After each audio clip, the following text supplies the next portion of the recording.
talking sports now. The match between the Super Eagles of Nigeria and Ethiopians, and George Aluo, who joins us. He was on ground in Ethiopia, and thank you for coming. It's my pleasure. So tell us, what was your experience in Ethiopia? Well, the first experience to take away from Addis Ababa, I must tell you, is this: the kind of support that the Ethiopians had going for them in that game was just too massive. I think that is the best support I've seen anywhere in the world. Haven't you had that kind of support in Nigeria? No, we don't. I can't remember. Something that is close to it is the kind of support that the then stationary stores of Lagos used to have when they were the real Flaming Flamingos, the now disbanded stationary stores. If you know the way stores were supported those days, that is the kind of support. And let me tell you, when you have that kind of support, even if you're a cripple, you will stand up and walk. And that was what was going for the Wala Antelopes of Ethiopia in that game.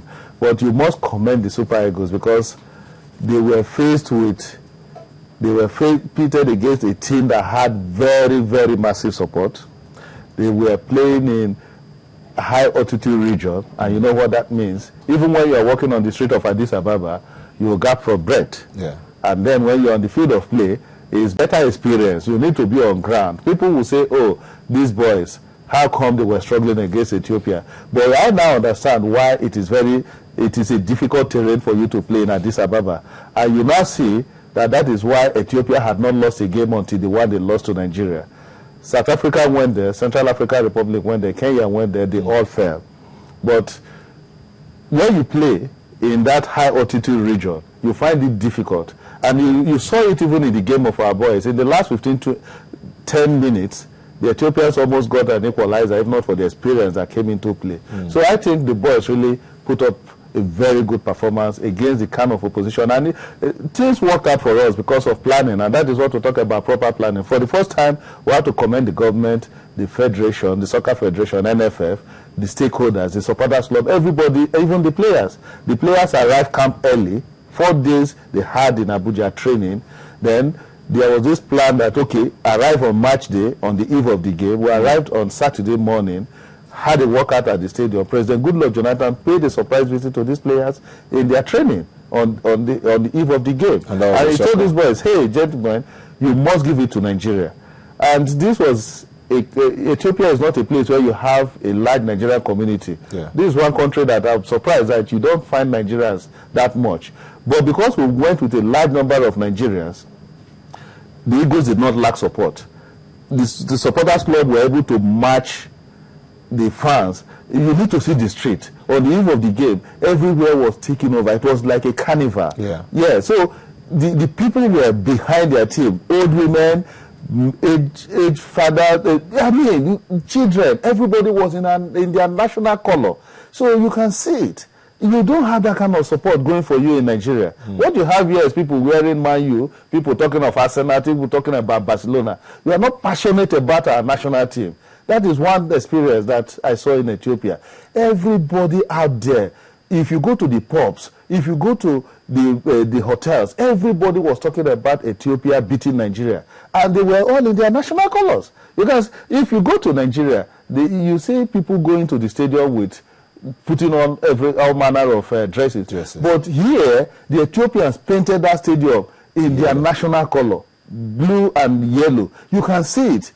Everybody that came to that stadium wore their national color. So under that circumstance, my brother, even if you are a cripple, you will stand up and play. Even in front of the media stand, the person that was standing in front of us, the Nigerian media contingent, was even a cripple on wheelchair, telling us that Nigeria will fall.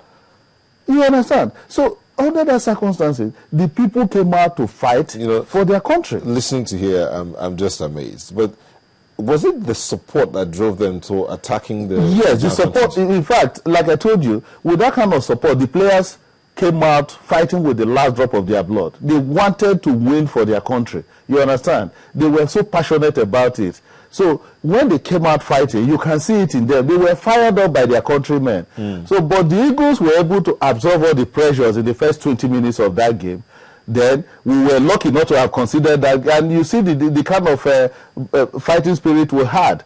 See, when Ikpeba played that penalty, that gave Cameroon victory, penalty shootout. Ikpeba was already putting his hand on his head even before the referee took a decision that that penalty was no goal. If you remember, when we hosted the Nations Cup and against Cameroon in the finals. Yeah. But in this case, when Eyama had already been beaten, Obabuna went on the line and cleared that ball. And the way the Eagles reacted to the situation even made the referee not to give that goal. So you must commend these boys. They held on well, and even when they considered that goal in the 55th minute, a team that hadn't character would have thrown in the towel at that point. But they fought back, and they were able to get the equalizer and got the winning goal. Someone actually said it was the Ethiopians that called for the water break, not even the Super Eagles. Exactly. So, actually, it was the referee that called for the water break. And that tells you that when you are playing in that region, but the impression we had was that it was going to be very hot in Ethiopia. But it turned out to be very cold and windy. Yeah. In fact, I went to Ethiopia without a jacket. But just before the game started, it started raining. 30 minutes to the game, it was raining. Then the rain stopped, and the weather wasn't hot. So at least our players enjoyed it. All right. But they understand the Super Eagles were stoned and Igebo was wounded. I must tell you this, that the Ethiopians are very friendly. There's nothing to take away from them. But you understand the situation. When you are beaten, naturally the fans will react. You don't expect anything less in the football game, especially such a high-profile game. But come to look at it, anybody that was in Addis Ababa will tell you the way the Nigerian team celebrated after that victory. We were inside that Olympic stadium dancing, and their police gave everybody protection. They ensured that the Nigerian contingent was protected. And when we were leaving the field, we all left in one piece. But then, there could be some fans throwing stones here and there because they were naturally disappointed. The town went to sleep immediately after that game. So, our players were stoned. The bus which took them, the players left before the entire contingent left. Okay. So, you could notice that because the entire Addis Ababa, not just the stadium, I must tell you that all open spaces, you had fans in their thousands watching in big screens provided by government. So in the process of leaving the stadium, they would have hurled missiles at the players. But that is to be expected in such a high-profile game. That does not take away anything from the Ethiopians. Before the game, after the game, their police ensured that Nigerian party had maximum protection. Okay, we're just a few days away from the second leg. Now, what lessons can we draw from that game? The first thing is that Nigerians must change their attitude. After what we saw in Addis Ababa, we must, I am here in my green and white jersey, and if that is the first lesson to take away from Ethiopia, I think it's something we must draw from. The kind of support you get when we play even in Calabar is not the kind of support, is nothing compared to the kind of support that the Antelopes got from their countrymen. So Nigerians, we must queue behind our national team. We must give these boys the kind of support that we saw the Ethiopians give them, the kind of support the North Africans will give their team. You saw the kind of support that Burkina Faso got against Algeria in their home game. You don't talk about that when Nigeria is playing. If we don't play well, if our boys don't score in the first 10-15 minutes, you start booing them. But when you motivate, when you cheer, like the late Ernest Okonkwo will say, when you cheer and spoil your team, you are motivating an action. But when you celebrate a goal, when a goal has been scored, you are just reacting to a goal that has been scored. But this is the kind of support that will bring out, we're talking about the kind of support that will bring out the best in a team. That is the kind of support we should be giving our national team. These boys are ready. The Antelopes were fired up because of the kind of support they got from their home fans. So that is the kind of thing Nigeria should do to the Super Eagles. If you go to Abuja National Stadium, Calabar, yes, the crowd will be there. If you go to Abuja National Stadium, people will even be asking you to come and bring taxi to take them to the stadium from their homes. You can't get 5,000 people into Abuja National Stadium, even when the Super Eagles are playing. When last did we see a crowd that was massive at the Abuja National Stadium? So if you take the November 16 game to Abuja, the place will be empty. But even the Calabar Stadium, the people are just coming there to see when the Super Eagles will score, not jeering the boys, not urging the boys on to go out and get it done. Yeah, we should cheer. We should support these boys.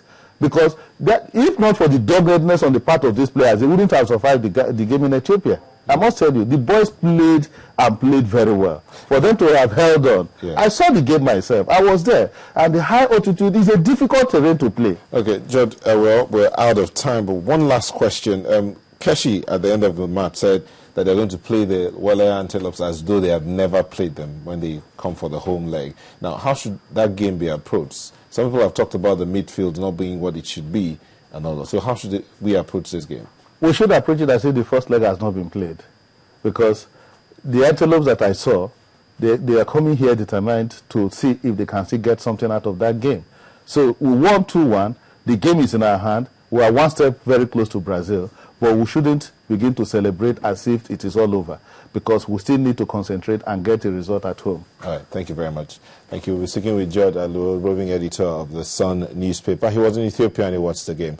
But we're prepared for the second leg in Ethiopia, here in Nigeria. And hopefully it won't be in Abuja, but in Calabar. Don't confirm for the UGSONS Stadium in Calabar. It's confirmed? Yes. All right, so see all of you in Calabar for the second leg of the game between the Nigeria Super Eagles and the Ethiopia's Wale Antelopes. See you shortly. Sunrise Daily continues.